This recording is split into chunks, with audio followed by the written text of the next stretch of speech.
Hey, it's Jo. So for today's video, we are going to talk about the Chinese doctor who first warned people in China about the coronavirus. I actually had a few pre-filmed videos and I've also scheduled a few of them to go live this month. But I wanted to talk about this news or the Chinese doctor who first discovered, quote unquote, who was the first person to come in contact with a patient with suspected coronavirus. The name of this Chinese doctor is Dr. Wenliang. He is a 34-year-old ophthalmologist and he is based in Wuhan, China. He is actually one of the first few people in the medical community to flag coronavirus as a public threat. But during the time, wala pang concrete na information or hindi pa confirmed na meron ngang virus na kumakalat sa China. Dr. Li told his medical school alumni group on the Chinese messaging app WeChat that 7 patients from a local seafood market, which is the Wanan seafood market. I've already mentioned that seafood market on my previous video. I believe he treated a few patients with a serious respiratory illness and were quarantined in his hospital. According to Dr. Lee, sinabi niya sa mga kaibigan niya na these patients had a test and he had seen an indication that it was a virus, a group of viruses that somewhat similar to SARS, severe acute respiratory syndrome. So, he told his buddies or yung mga schoolmates niya about nga dun sa virus na yon sa WeChat. Kumbaga, parang sa atin, di ba, may mga group chat tayo sa Facebook o kung ano man yung mga SOCMED na ginagamit natin to communicate with our friends and our loved ones. Dr. Lee said that he advised his friends to warn their loved ones in private kasi nga wala pang concrete evidence na it's really a virus, kumbaga. So, privately, winarn lang niya. However, may kumalat na screenshots nung message niya na yon sa mga kaibigan niya.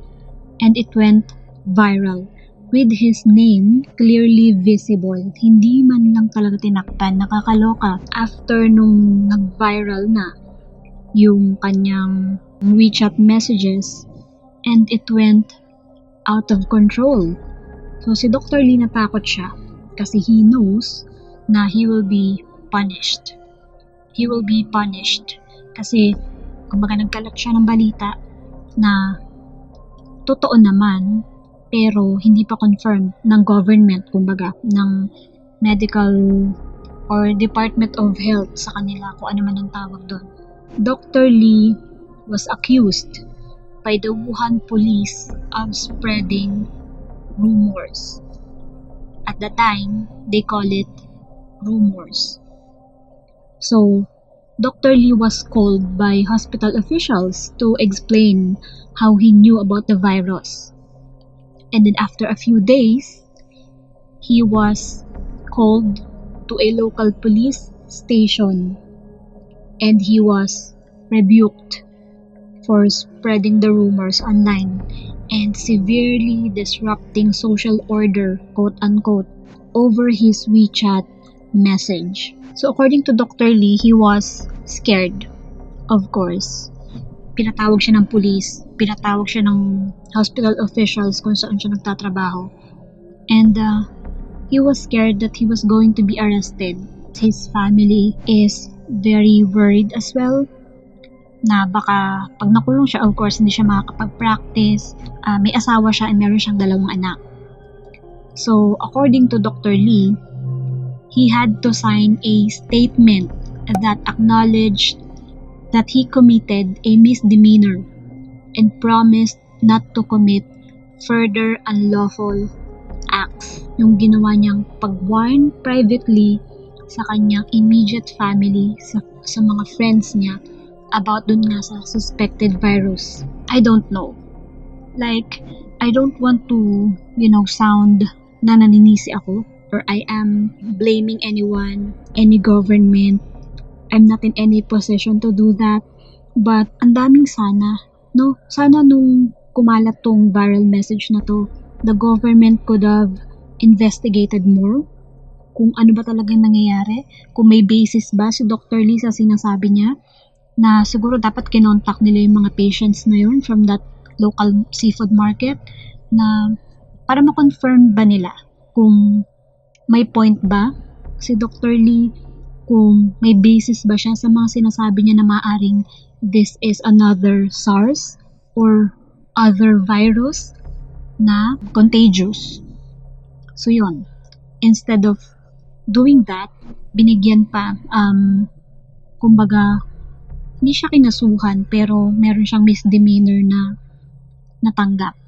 Kumbaga, after an hour on the police station, Dr. Lee was allowed to leave or to go home. So he went back to work and there was nothing he could do, according to him, in an interview to her. According to him, he had to adhere to the hospital's policy na after niyang pumunta sa police and hindi naman siya kinulong, nagkaroon lang siya ng, kumbaga, parang sa pagdadrive, meron siyang driving ticket lang na nakuha. After nun, tapos na.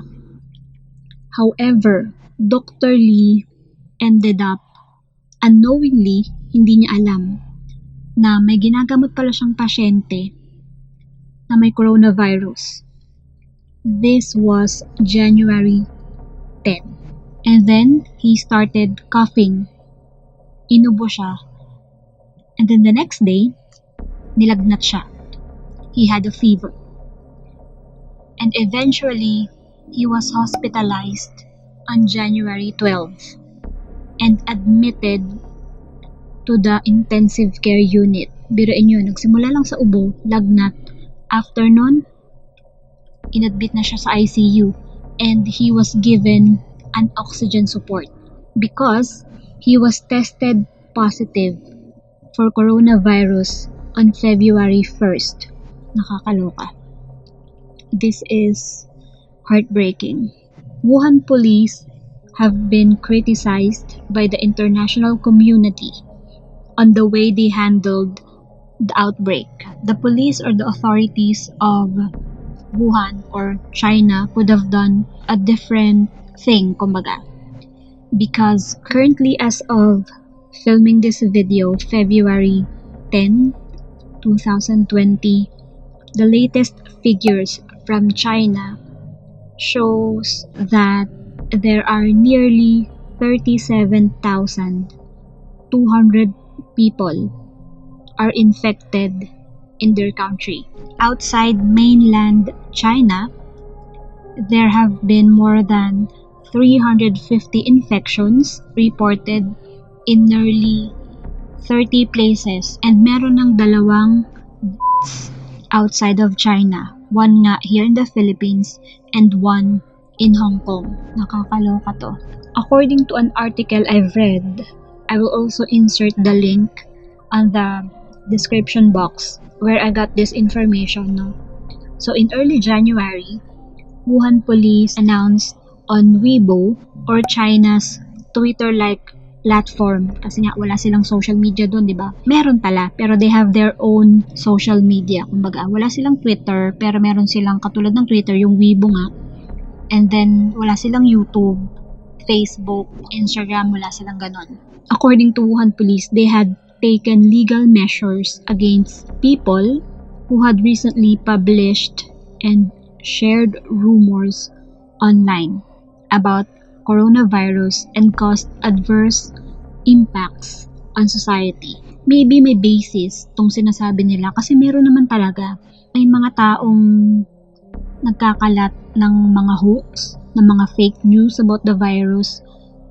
Pero meron din naman siguro nagsasabi ng totoo dun sa mga yun. So, it's for them to investigate, diba? So, yeah. According to them, according to the Wuhan police, they will have zero tolerance about any unlawful acts of fabricating, spreading rumors, and disturbing the social order.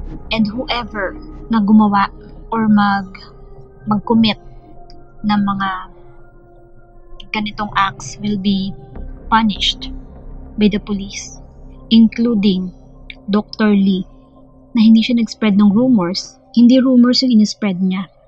He suspected that there's a SARS-like virus if it's not SARS at all. So eventually, yung Chinese government revealed that there was an outbreak of novel coronavirus. We've already talked about the virus on my previous video, kung ano yon, kung paano maiiwasan. Nag-share din ako ng mga precautions and ibang information, although the numbers are changing, and I am personally praying na sana hindi na tumaas yung death toll and yung mga infected ay makasurvive. And I am really praying na sana may ma-invent na gamot or injection or whatever na makakasugpo dito sa virus na to, because it's affecting the whole world, diba? So eventually nga, nung nagsabi na yung Chinese government na there was an outbreak, it was too late. Kasi si Dr. Lee, dun sa nabasa ko na article, he treated these patients late December or early January. But then the Chinese government only spoke about the outbreak late na. Parang second week of January ba? Or second or third week of January. Wuhan Mayor Zhu Shanwang also admitted on CCTV, or China's state-run TV network, that his team didn't share information about coronavirus in a timely manner. So aminado si Wuhan Mayor Zhu Shanwang na late sila ng pagbibigay ng information. If they had listened to Dr. Lee dun sa babala niya, kumbaga, sana mas na-contain, or kung hindi man na-contain, yun bang hindi siya nag-spread ng ganun kabilis at hindi ganun kadami yung naging infected. At least inadmit nila. Pero huli na eh. Kumalat na siya. And the thing is, yung nagbigay ng information, bigay ng warning, is a doctor. Hindi lang siya basta-basta hindi siya yung walang alam, kumbaga. Okay, pinaparatangan kasi nila, ang lalim ng Tagalog ko, no? Basta pinaparatangan nila si Dr. Lee Wenliang na nagkalat ng rumors. But the thing is, he's a doctor. He knows what he's talking about. Maybe not 100% yet at the time, nung nakita nga niya yung virus dun sa patient na ginamot niya. But, di ba, parang as an authority figure or the government, they could have investigated it more, or yung parang sana naisip nila na i-check natin kasi doktor siya eh. Kumbaga, if it's not a virus, then thank God it's not a virus. Pero sana mas ni-research nila kung ano ba talaga yun para naiwasan sana or na-contain. Kumbaga, it was very unfortunate just because the government didn't want to create disruption to their society, quote unquote. That's the dangers of silencing the doctors, kumbaga, in China. According to an expert, Amesh A. Adalha, it was an unfortunate but expected situation based on how China views anything that creates disruption to their society. So expected daw na ganun talaga yung mangyayari. Si Dr. Amesh is a senior scholar at the Johns Hopkins Center for Health Security. And according to Dr. Amesh, they encourage doctors to be this vocal, katulad ng ginawa ni Dr. Lee Wenliang. Especially para it's somehow a way, kumbaga yun yung way nila to find out about any outbreaks. So, ang daming mga experts na mga doctors, mga infectious disease physicians na nagsasabing Dr. Lee was just looking out for the public good. Kumbaga, yun yung intention niya. Pero para i-punish pa siya dun sa ginawa niyang pag-warn sa mga tao is absurd daw. That's according to Dr. Richard Watkins. So, ang nangyari, dahil takot yung mga doktor na magbigay ng information, ng development, nagkagulo-gulo na tuloy ngayon, di ba? Hiding infectious diseases never works.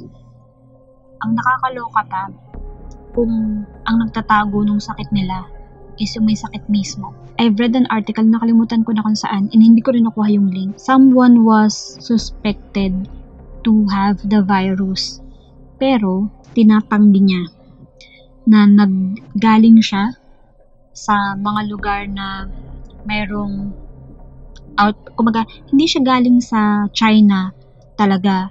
I'm not really sure kung Hong Kong or Singapore siya galing, pero todo tanggi talaga siya na hindi siya galing dun sa mga bansang yon.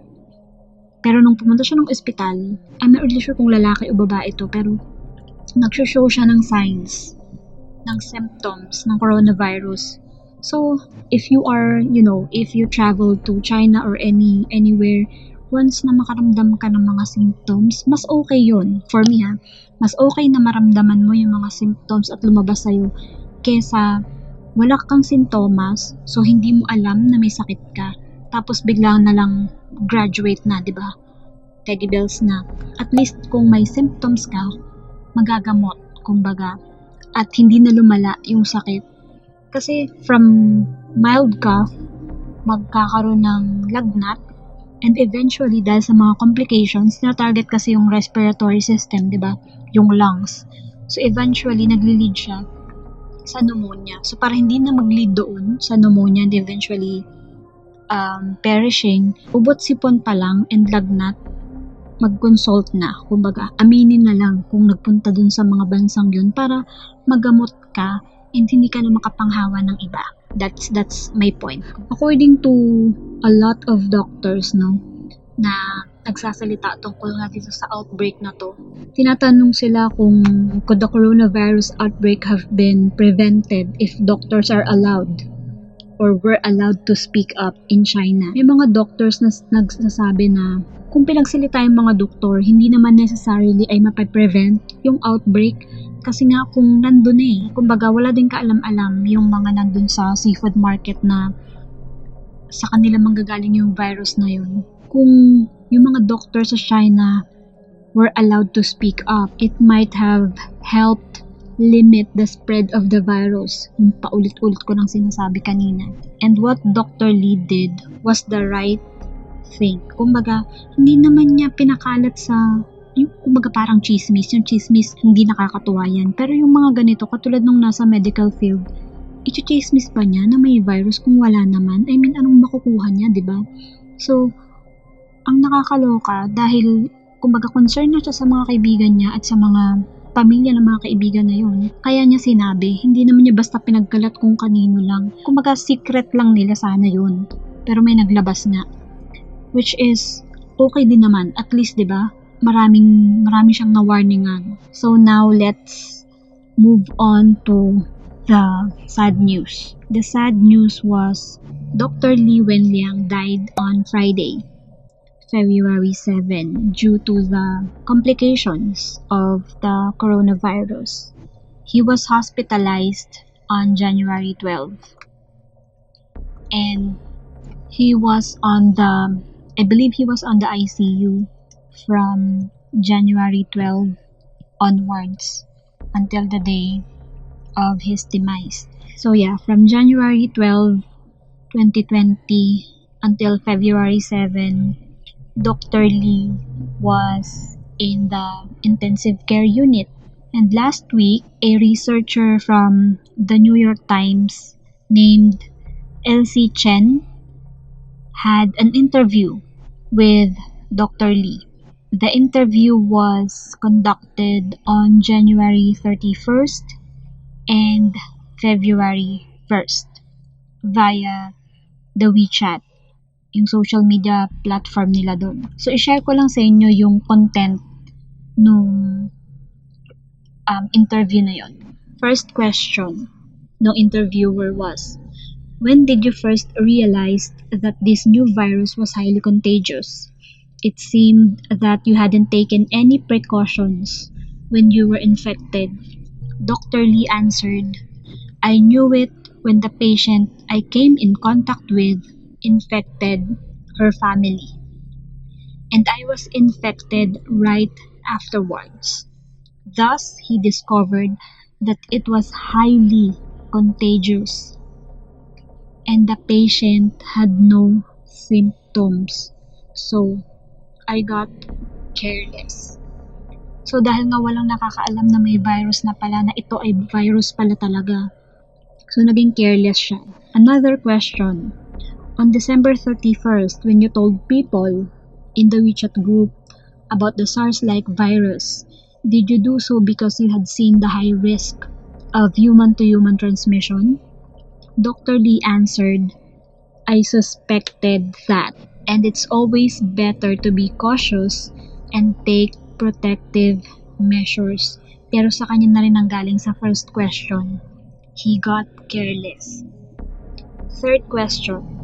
Why were you so suspicious at that point? Had you already received any news or heard anything? Dr. Lee's answer was because there were already patients being treated under quarantine. Hindi pa inilalabas sa news, hindi pa binibigyan ng babala yung mga tao. Meron ng mga under quarantine sa hospital kung saan nagtatrabaho si Dr. Lee. So another question, was that at the end of December? He answered, yes. Next question was, were there other doctors who shared the information and reminded others to protect themselves from this mysterious pneumonia?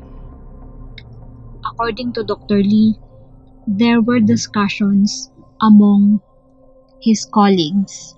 Yun lang. So next question was, what was everybody talking about? How did they evaluate the situation at that point? Dr. Lee said it was that SARS might come back. Kasi nga kapareho ng SARS yung symptoms and ka-family nung SARS virus, nung SARS-CoV. They needed to be ready for it mentally and take protective measures. Another question was, looking back at what has happened, do you think the situation would be different now if the Wuhan government hadn't stopped you from warning others and sharing the information? Do you think it would have been better if the information had been more public and transparent for the public and for doctors? His answer was, if the officials had disclosed information about the epidemic earlier, I think it would have been a lot better. There should be more openness and transparency. And may diin dun sa transparency in bold letters. Another question was, how did you feel when the police accused you of spreading rumors? His answer was, the police believed this virus was not confirmed to be SARS. They believed I was spreading rumors. They asked me to acknowledge that I was at fault. Siya pa pala naging masama dun sa ginawa niya. According to him, I felt I was being wronged, but I had to accept it. Obviously, I had been acting out of goodwill. I felt very sad seeing so many people losing their loved ones. And this question ang nakakaiyak. Ang tanong was, why did you decide to become a doctor? What made you proud to be one? Can you say anything about your family?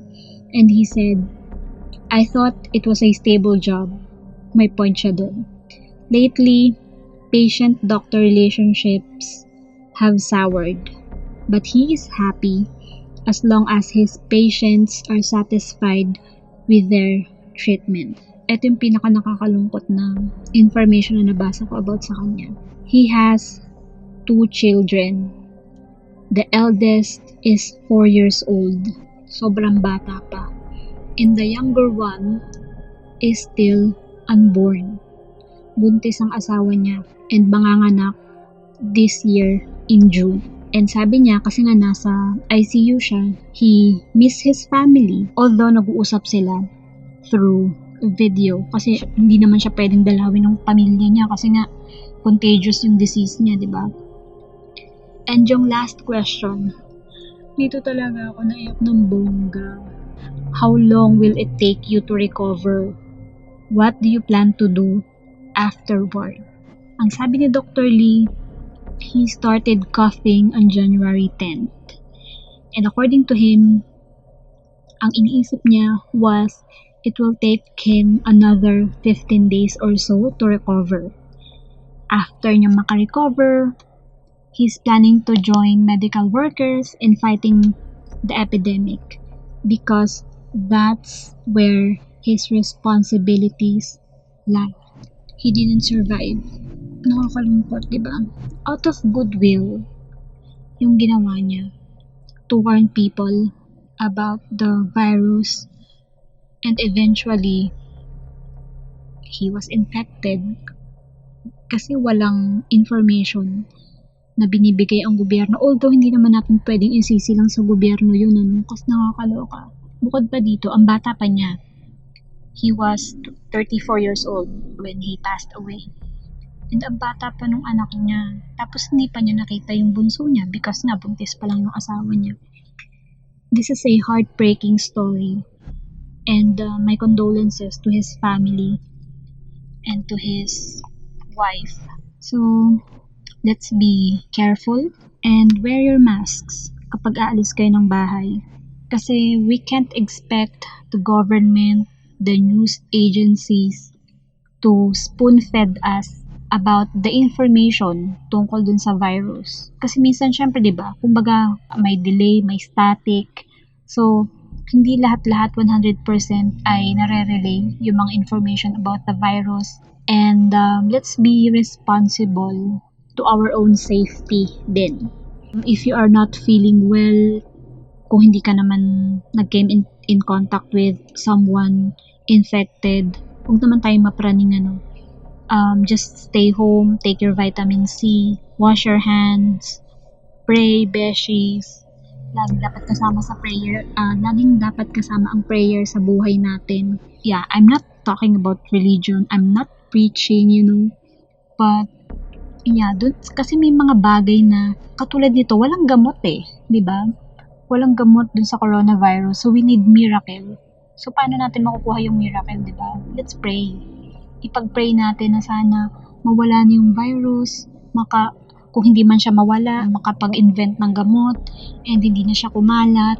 So, sa household pa lang natin, simulan natin na maging malinis, i-inform natin yung mga kasama natin sa bahay na huwag masyadong, makihalubilo kung hindi naman kailangan. Wear your mask. Let's inform each other of what's happening sa paligid natin. Lagi tayong maging mindful, lagi tayong maging alert. May virus man o wala.